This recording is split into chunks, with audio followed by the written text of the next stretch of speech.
तो गाइज आज का ट्रेड ऑनेस्टली बहुत अनकंफर्टेबल था।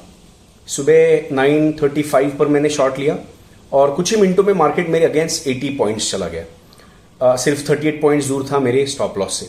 उस मोमेंट पर हर ट्रेडर डर जाता है, लेकिन मैंने ट्रेड होल्ड किया और दोपहर तक वही ट्रेड बना, लगभग 9,400 रुपए का प्रॉफिट। आज मैं आपको पूरा ब्रेकडाउन दिखाऊंगा, एंट्री क्यों ली, होल्ड क्यों किया और आखिर कैसे टारगेट हिट हुआ। तो मेरे लिए ट्रेडिंग मार्केट खुलने के बाद नहीं शुरू होती है, वो एक दिन पहले ही चालू हो जाती है। मैं डेली सीपीआर लेवल्स, कैमेरिला लेवल्स को पहले प्रिपेयर करता हूँ।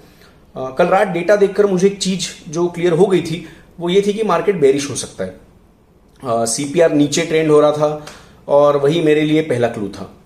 इसलिए मैंने पहले से डिसाइड कर लिया था कि आज लॉन्ग नहीं, आज शॉर्ट अपॉर्चुनिटीज ही देखनी है। और अगर आप सोच रहे हैं कि ये सीपीआर कंसेप्ट कहां से आए, तो फ्रैंक ओकोवा एक प्रोफेशनल ट्रेडर और ऑथर है, जिन्होंने पिवोट ट्रेडिंग और सीपीआर कंसेप्ट्स को बहुत पॉपुलर बनाया। उनकी एक बुक है secrets of a pivot boss, जो पढ़ के लाखों ट्रेडर्स को मार्केट स्ट्रक्चर समझने में हेल्प हुई है।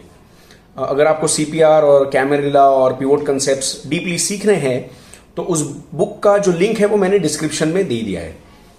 अभी मार्केट जब चालू हुआ तब गैप अप ओपन हुआ अराउंड 23,800 पे। शुरुआत में बायर स्ट्रांग लग रहे थे, लेकिन मैं सिर्फ प्राइस नहीं देखता हूं, मैं उसका रिएक्शन भी देखता हूं।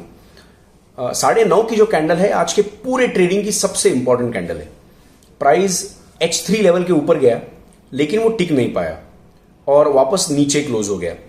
यही मुझे पहला बड़ा क्लू मिला था कि बायर्स आज वीक पड़ने वाले हैं।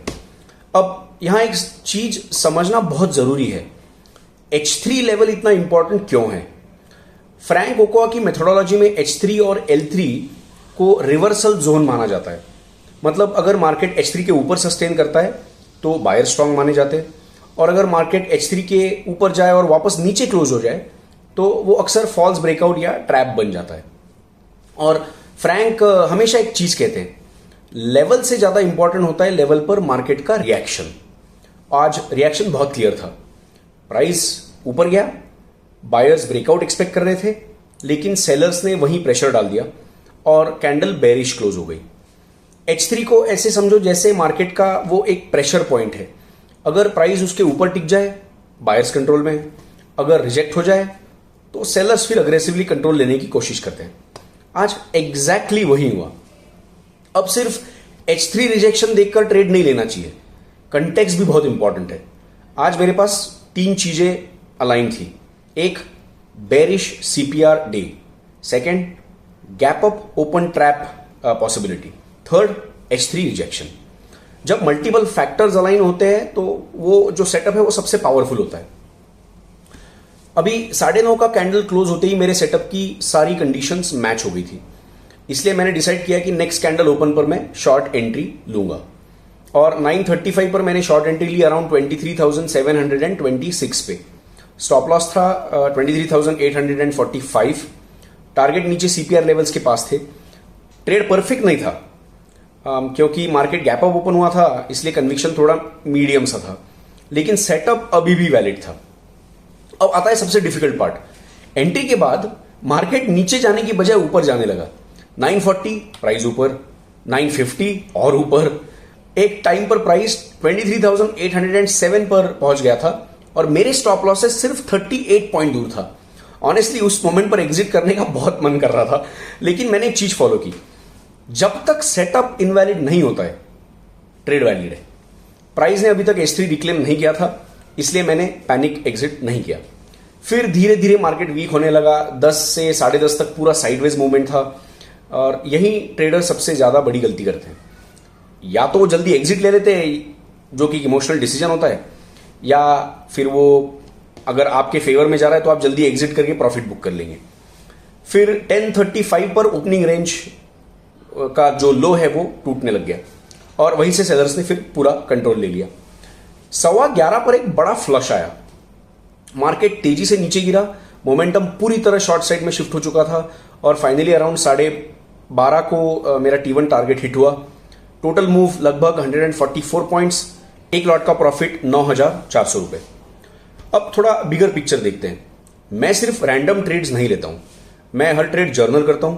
स्टार्टिंग कैपिटल था मेरा 2 लाख रुपया, अभी अकाउंट लगभग 2,31,000 पर है, टोटल रिटर्न 16%।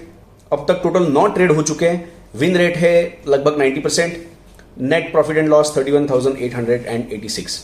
लेकिन यहां एक इंपॉर्टेंट चीज है, एवरेज आरआर अभी भी सिर्फ 0.75 है, मतलब विन रेट अच्छा है लेकिन रिस्क रिवॉर्ड इंप्रूव करना अभी बाकी है। उसका रीजन भी यह है कि जब मैं जर्नलिंग करना चालू किया तब पहले कुछ ट्रेड्स पे मैंने रिस्क रिवॉर्ड रेशो पे इतना फोकस नहीं किया।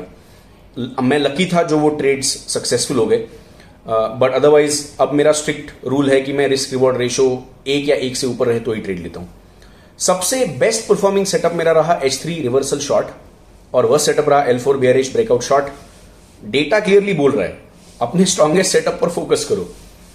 एक इंटरेस्टिंग चीज और, शॉर्ट ट्रेड ने सबसे ज्यादा पैसा बनाया। 8 शॉर्ट ट्रेड्स से लगभग 30,500 प्रॉफिट आया, जबकि लॉन्ग साइड पर सिर्फ 1 ट्रेड था।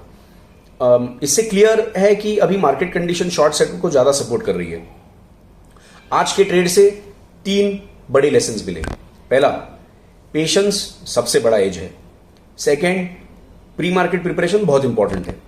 और तीसरा, हर कैंडल पे रिएक्ट मत करो, सिस्टम फॉलो करो।